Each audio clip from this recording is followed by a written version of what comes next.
Career बनाना, reporter, writer या फिर editor बनना, तो आज ही संपर्क करें RJ रमझाझर में। हमारा पता है सुर्रीघाट, बाईपास रोड, पड़ाव चौक, मुंगेली।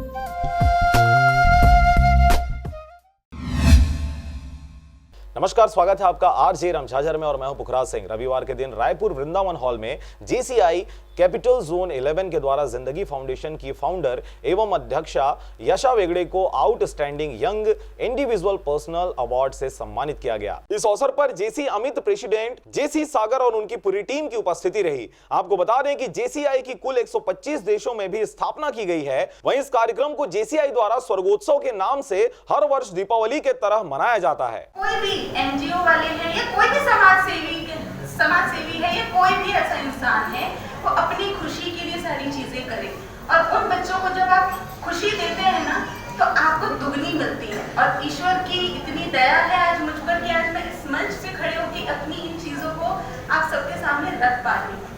और इस चीज के लिए मैं आप सभी का बहुत बहुत धन्यवाद देती हूँ। और जितने भी JCI के टीम मेंबर्स हैं, उनका बहुत बहुत धन्यवाद जो आपने मुझे इतनी अच्छी प्लेटफॉर्म दी और आपने मुझे इतने अच्छे से प्यार से सुना, उसके लिए बहुत बहुत। रायपुर से सुधा बाग के साथ ब्यूरो रिपोर्ट RJ रमझाझर।